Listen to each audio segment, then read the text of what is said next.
Daba Boye comme ni ma leen ko waxee rek ñun génne àddunam ñu ngi ko dégg ay ci démbaay 19h la ma Cheikh Sarr ne ma vérifier l'information parce que mënuma ko gëm mais dama appelé ma oo ñenn ñi nga xam ne ay suñuy collègues lañ suñuy xarit ñoom it également kenn amul woon information bi comme quoi que c'était un peu verrouillé yëguñu woon feebaram loolu moo tax mu bettuñu parce que man bi ñuy mujjee bokk plateau def naa si semaine bi la daal su ma juumul. wala peut-être beneen bi ñu may def bref moo Cheikh Sarr ñu nekk di tooñante comme man saa ma ko rombee sama mbokkum tëngéej la may oowee mu ne ma tey naa la tudd ma ne ko boo ma tuddul baalu ma la ko maa ngi nii su ma wàccee bref su ma defee journal 14h sama kër laay tëdd dama lay seetaan xam bu may expliquer def naa ay mbokkam yoo xam ne peut-être war naa leen mën a xam ma ne ko su ma leen gisee naa leen xàmmee xam naa dama leen tur yi laa dul xam noonu après par la suite nit ñi di ma oo ñu si bari parce que comme tëngéej la dëkk man ma dëkk tëngéej may leen wax fa dëgg li ngeen di wax nii man awma information bi après lañ am confirmation bi suñu groupe rédaction Cheikh Sarr confirmé ko et puis mu nekk surprise bu mag ndax nit ñu tàggee koo xam ne ni yëgoo feebaram téppi ni mu meloon koo xam ne ni kaf ree xaalisam du ko boolee kenn ba tey ji rek benn ñi femme de ménage yi kenn ak awa mi ngi naan maan bi ñuy mujjee gis Daba Boye dafa ñëw mu ne tey moom dama leen di battre di génn xaalisam di leen jox xam naa mooy nekk tàggatoo bi donc nit ku mel noonu bu jékki-jékkee dem yow ci boppam da lay jaaxal parce que joie de vivre bu mu amoon bu nekkoon ci moom donc da nga naan kii pareegul elle était pleine de vie au fait donc da nga naan kii pareegul ci kaw suuf mais yàlla lu mu namm moom wax fa dëgg na yàlla kenn nam si dara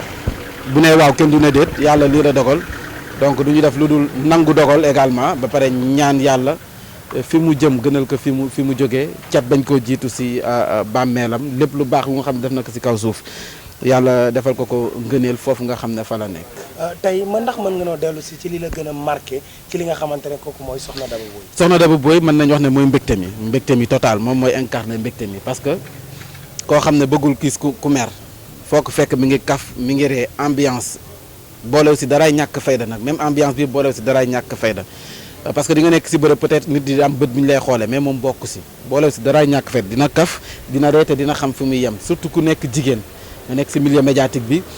pour un rien ñu am étiquette bu ñu lay tegal mais moom dalu ko et puis showbiz yóbbu ko donc am na fulla am na fayda ci liggéeyam bi nga xam ne moom la doon def ba kenn yebbu ko ci et puis foo ko fekk mi ngi kaaf mi ngi ree bëgg Tëngéej bi nga xam ne maax moom ñoo ko bokk moom fierté la jëloon jël Tëngéej def ko drapeau et puis porté ko ba ni mu mujjee nii donc du ñu def lu dul delloo ko ci njukkal ba pare di ko ci ñaanal ko foofu nga xam ne fa la jëm gënal ko fii mu jógee. voilà yàggu fa noonu parce que si ñi fi mujjee ñëw je pense que si la bokk ñi fi mujjee ñëw invitation la fa ñëwoon su ma juumul par la suite xam naa nag administration bi gis na kii am na fi place parce que mi ngi doon ñëw ci émission wane ma par la suite ñu jël heure wane ma jox ko mu nekk Daba Show pratiquement def ko 1 an matul sax bu matee ay 2 mois sa lay yem 2 mois 3 mois mu am benn break dem voyage yi ñëwaat man bi muy mujjee ñëwaat sax maa ngi ko fekk Zik FM mu nekk waaw Soxna Daba foo nekkoon mu ne ma voilà mooy jour ma doon def brève yooyu sax moom doon wax mu nekk foo nekkoon mu ne ma non dama demoon voyage mu ndaw côté Burkina ak yooyu xam nga mais ñëw naa ma nekk sénégalais dañ la namm yow waroo di manqué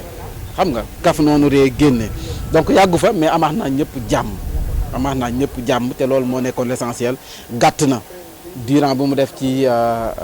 des médias waaye terewul rafet na et puis dund na kax nit ñi na mu waree te kenn xeebu ko si et puis loolu mooy àdduna au fait loolu mooy àdduna donc ñun ñëpp suñu xol tooy na donc mais yàlla bu nammee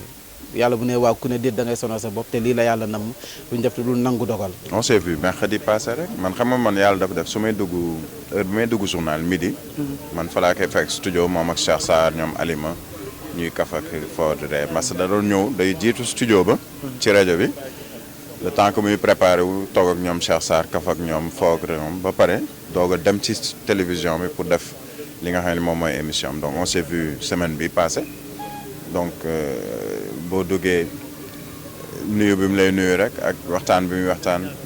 lu bari ci hors antenne muy wax ak yow ci yenn détail nga xam ne kooku nitu kese la mais nitu kese moo dem nag nitu kese moo dem feebaram non j'avoue que moi ça m'a surpris bon mais nag nit ku xam nga nit ku nekk dina traîner feebar te jarul ñëpp di ko xam mais feebar bu gaaw la apparemment aussi mais nous ça nous a vraiment surpris rawatina koo xam ne on s'est vu àllarba ou jeudi vendredi samedi dimanche ñu ne la nii la demee da lay xaw a bett mais nag sant suñu borom yàlla na suñu borom daal moo def li gën yàlla na mu xare ko àjjana te jégal ko ay baakaaram. sa njaal. waaw xanaa di ko jaale njaboot yëpp nag rawatina Rufisque mais les chaînes de télévision les rajo ñëpp parce que nekkoon na Pape Cheikh Diallo nekk TFM tey daanaka bu Daba Boye siwee moom la dañ ko koy jaale di ko jaale Cheikh Sarr moom ak Alima nga xamee ne dañuy faral di nekk ak moom très régulièrement waaye D-Média yëpp tout le groupe D-Média vraiment man en mon nom propre et au nom de l'ensemble du personnel du groupe D-Média kilifa bi daf fi nekkul Sénégal actuellement mais xam naa ni moom am na fu mu ko teg ndax dafa dem ba jël tranche jox ko ci télévision bi ñu koy jaale daal mboolem réewum Sénégal artiste moo dem c'est une artiste parce que li ñu naan l'art elle l'avait dans le sang dans sa façon de faire dans sa façon de parler donte li muy def noonu waaye artiste la dans le sens vraiment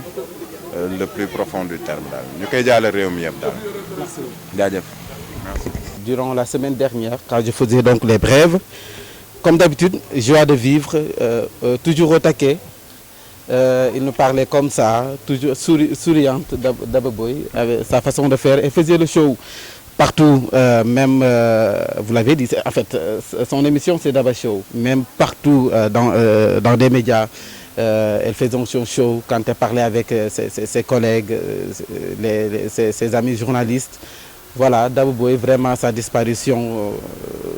ça nous a vraiment surpris quand même. Ça nous a surpris. Mais bon, on ne peut que s'en remettre à Dieu. C'est le Tout-Puissant qui l'a voulu ainsi, on n'y peut rien. C'est la vie, elle est ainsi faite. On ne peut que prier pour le repos de son âme. Quand vous êtes vu pour la dernière fois avec Sokhna Daba Boye? Alors, c'était quand je faisais les brèves, je pense que mercredi dernier, c'est Cheikh Sarr qui était donc à la technique. Moi, je devais faire les brèves. Et elle partageait le plateau avec Cheikh Sarr. Et comme elle avait l'habitude de m'appeler, sama mbokkum Tëngéej tey moom dama lay tudd ma nekk boo ma tuddul du ma la ko baal dama lay mere. C'est comme ça qu'elle m'appelait. Sama mbokkum Tëngéej, c'est vrai. On partage la vieille ville de Koumbalam et nous savons tous que les Rufisquois sont fiers d'être Rufisquois. Et elle était fière d'être Rufisquoise, Daba Boye. Aujourd'hui, quel est le dernier message que vous avez à envoyer vis-à-vis des personnes, mais aussi vis-à-vis de ses collègues? De prendre exemple sur Daba Boye, une vie courte, certes, parce que elle n'est pas une personne âgée, Daba Boye, mais elle a su marquer son temps dans le travail, parce que sa façon de faire la voyance, c'était unique en son genre. Donc elle a eu à marquer son temps. Donc autant de prendre Daba Boye comme exemple et puis de prier pour que le Tout-Puissant l'accueille en son paradis. Voilà.